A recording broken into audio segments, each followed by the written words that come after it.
Hello दोस्तों, आप सब लोग कैसे हैं? उम्मीद करता हूं कि अपने जीवन में अच्छा ही कर रहे होंगे। आज मैं एक नए पैटर्न के बारे में आपसे बात करने वाला हूं, वो है थ्री वाइट सोल्जर।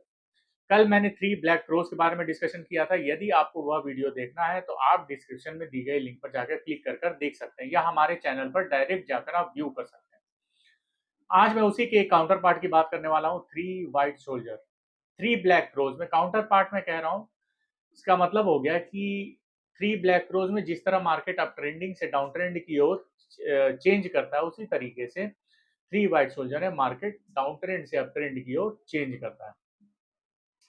जरा सोचिए, मार्केट लगातार नीचे जा रहा है और अचानक से ही तीन कैंडल्स में मार्केट पलट जाता है। कल जो लोग शॉर्ट सेलिंग करके मुनाफे में थे, आज वही नुकसान में फंस जाते हैं। ऐसा क्यों होता है? उन्होंने एक पैटर्न को पहचानने में गलती की, इसीलिए ऐसा हुआ। यह पैटर्न थ्री वाइट सोल्जर आपको मार्केट में ट्रेंड के चेंज होने का संकेत देता है।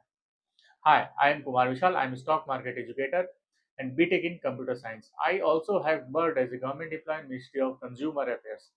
In this video, I'll explain the candlestick pattern that is one of the strongest signal of trend change from downtrend to uptrend. दोस्तों, यह थ्री वाइट सोल्जर एक ऐसा पैटर्न है जिसे अगर आप सही समय पर इस्तेमाल करते हैं या पहचान लेते हैं तो अपना मुनाफा भी बचा सकते हैं और बाइंग करके इक्विटी की या शेयर्स की या एफएनओ की बाइंग करके या फ्यूचर्स की किसी की भी बाइंग करके आप अच्छा मुनाफा कमा भी सकते हैं। इस वीडियो में मैं आपको समझाऊंगा थ्री वाइट सोल्जर कब और क्यों बनता है, इसके पीछे बायर और सेलर्स की साइकोलॉजिकल व्यू क्या होती है और आप इस पैटर्न का इस्तेमाल करके डाउन ट्रेंड खत्म होने के ही पहले एग्जिट ले लें और नई पोजीशन को अप ट्रेंड में बना लें। तो चलिए शुरू करते हैं थ्री वाइट सोल्जर। हेलो दोस्तों, थ्री वाइट सोल्जर के बारे में आज चलिए हम लोग डिस्कशन करने वाले हैं। यह एक रिवर्सल पैटर्न है।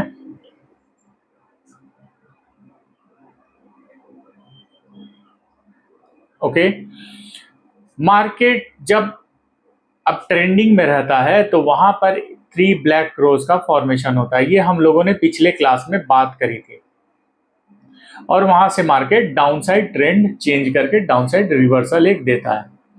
Three white soldier three black cross का काउंटर पार्ट कहा जाता है। यदि काउंटर पार्ट कहा जा रहा होगा, इसका मतलब ऑब्वियसली मार्केट डाउन ट्रेंड में होगा, मार्केट अपने सपोर्ट पर पहुंच चुका होगा या पहुंचने वाला होगा। तभी वहां पर तीन ऐसी ऐसी कैंडल्स का फॉर्मेशन होता है जो अपने लो के इर्द गिर्द ही क्लोज होती हैं। Close equivalent to low. दूसरा एट सपोर्ट, सपोर्ट पॉइंट पर बनती है ये। यदि तीन लगातार बुल के कैंडल, ग्रीन कैंडल का लगातार तीन ग्रीन कैंडल का फॉर्मेशन हो जाए तो यह बोला जाएगा वाइट सोल्जर। और यह वाइट सोल्जर यह डिनोट करेगा कि अब ट्रेंड का चेंज हो चुका है, अब मार्केट वापस से अप ट्रेंडिंग को प्राप्त करने वाला है। ये बात ध्यान रहे। यहाँ पर बॉडी के बारे में भी कुछ विशेष बात की जाती है, जैसे रियल बॉडी के बारे में। रियल बॉडी के बारे में बोला जाता है थ्री ब्लैक क्रोज हो या थ्री वाइट सोल्जर हो, दोनों की ही रियल बॉडी इक्विवेलेंट रहनी चाहिए, तीनों की रियल बॉडी। यदि रियल बॉडी इक्वल नहीं रहती है तो वही कोई थ्री ब्लैक क्रोज या थ्री वाइट सोल्जर डिमिनिशिंग बनता है, मतलब उसका स्ट्रेंथ कम होते हुए दिखाई देता है। जैसे मैं आपको एग्जांपल देके बता रहा हूं, जैसे मान लीजिए कि डाउन ट्रेंड में मार्केट रहा, डाउन ट्रेंड में मार्केट रहने के बाद सपोर्ट वहीं पर कहीं था, इसके बाद तीन कैंडल का कुछ ऐसा ही फॉर्मेशन हुआ। यहां पर आप देख पा रहे होंगे, पहली रियल बॉडी से छोटी, दूसरी, तीसरी उससे भी छोटी। इसका मतलब कि मार्केट में ट्रेंड का स्ट्रेंथ जो है, क्योंकि स्ट्रेंथ रियल बॉडी से ही डिटरमाइन होता है, तो स्ट्रेंथ धीरे धीरे कम होते जा रहा है। अब यहाँ पर हो सकता है कि मार्केट अपना ट्रेंड रिवर्स कर दे, लेकिन यहाँ पर एक छोटा सा रिट्रेस करेगा मार्केट, मार्केट एक थोड़ा सा करेक्शन लेगा, यहाँ पर रिट्रेस करेगा मार्केट, इसके बाद हो सकता है कि मार्केट ऊपर चले आए, लेकिन यहीं पर यदि बॉडी इक्वल रहती, यदि तीनों ही बॉडी इक्वल रहती, इसका मतलब कि बुल अच्छा खासा स्ट्रांग थे मार्केट में, और वो मार्केट को चेंज या मार्केट को इवन रिवर्स करवाने में भी सक्षम रहे हैं। यह जापानीज भाषा में कहा जाता है राइडिंग ऑन द शोल्डर।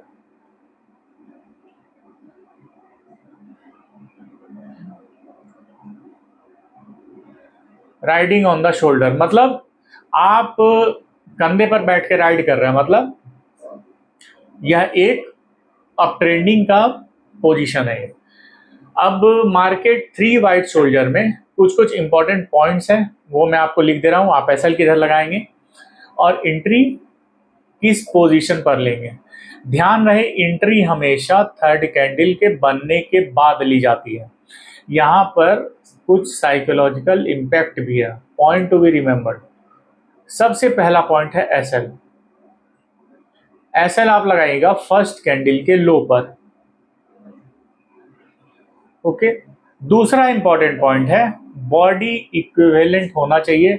यदि इक्विवेलेंट नहीं होता है तो इसका मतलब है कि करेक्शन आएगा। यदि बॉडी इक्वल है तो वो बहुत ही अच्छा पैटर्न होगा और वो मार्केट में ट्रेंड का चेंज करवाता है और प्रोबेबिलिस्टिक ट्रेंड रिवर्सल करवाता है। यहाँ पर रियल बॉडी पर हम लोग विशेष ध्यान देते हैं और यह सपोर्ट पर बनता हुआ दिखाई देता है। तीनों ही कैंडल ग्रीन कैंडल का फॉर्मेशन है, ये बात ध्यान रहे।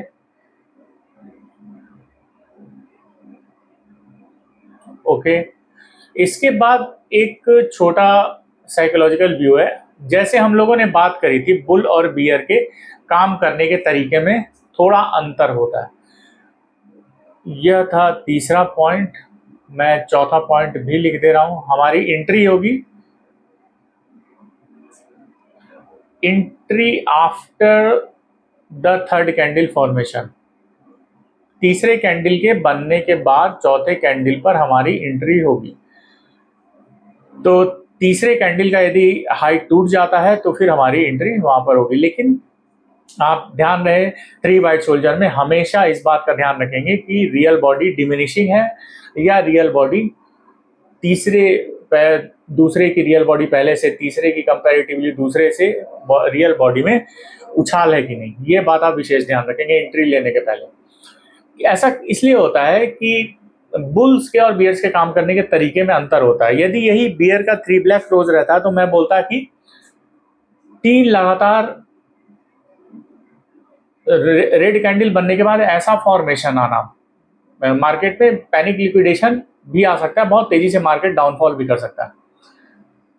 लेकिन 3 वाइट शोल्डर या बुल के रन के बारे में ऐसा मैं नहीं बोल सकता हूँ।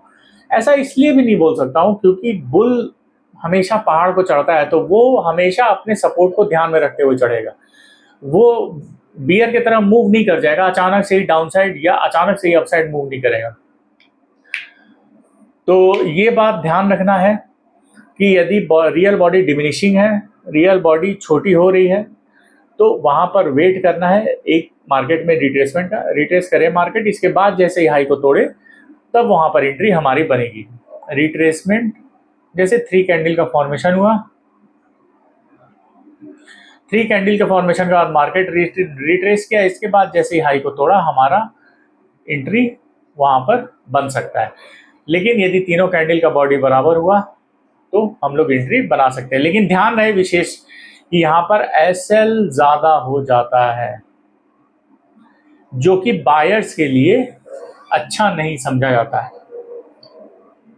तो यहाँ पर इस पोजीशन को भी जो लोग लॉन्ग टर्म के लिए किसी स्टॉक या किसी चीज़ को खरीद के रखना चाहते हैं, शेयर को खरीद के रखना चाहते हैं, वो एंट्री ले सकते हैं।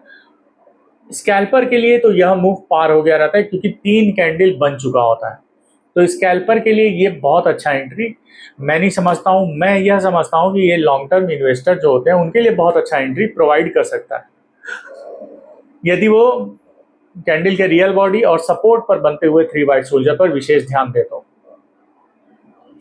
तो चलिए, ये था 3 व्हाइट सोल्जर का एक discussion, detailed discussion.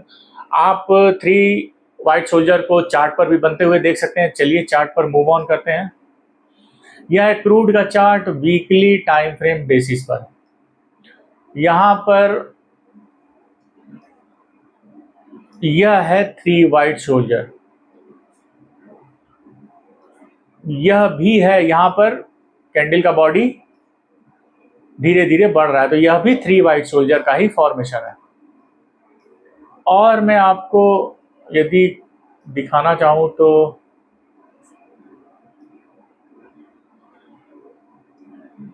Three white soldier में हम लोगों को ये देखिए, यह 3 ब्लैक क्रोज जो पिछले क्लास में मैंने पढ़ाया था, 3 ब्लैक क्रोज बहुत ही अच्छा है। यहाँ पर यह भी फॉर्मेशन 3 व्हाइट सोल्जर का ही है। यहाँ पर यह देखिए बेल्ट होल्ड लाइंस भी बनी हुई हैं, सपोर्ट पर बनी हुई है, सपोर्ट पर हैमर भी बना हुआ है। हैमर में ऑल्दो कोई कंफर्मेशन नहीं चाहिए, तो यह हैमर में अगले दिन का कैंडल जो है या अगले वीक का कैंडल वीकली टाइम फ्रेम पर है, तो वीक का कैंडल अपसाइड क्लोज करने पर ये संकेत बहुत ही अच्छा दे रहा है। ट्रेंडिंग का संकेत है, साथ में यह 3 व्हाइट सोल्जर भी है, बीच में बेल्ट होल्ड लाइंस भी है। ये बहुत ही अच्छा एक पैटर्न होता हुआ दिख रहा है। यहाँ पर मार्केट अपने ट्रेंड को हल्का सा चेंज किया है, ऑल्दो रिवर्सल नहीं दिया है, लेकिन ट्रेंड को चेंज किया है।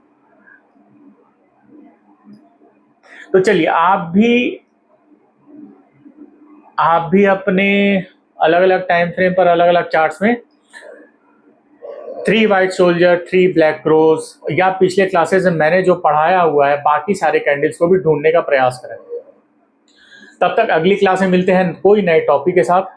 तब तक के लिए यदि वीडियो पसंद आए तो लाइक, शेयर एंड सब्सक्राइब करिए और बेल आइकन को प्रेस करना मत भूलिए, ताकि आगे आने वाली वीडियो की नोटिफिकेशंस आप तक पहुंचती रहे।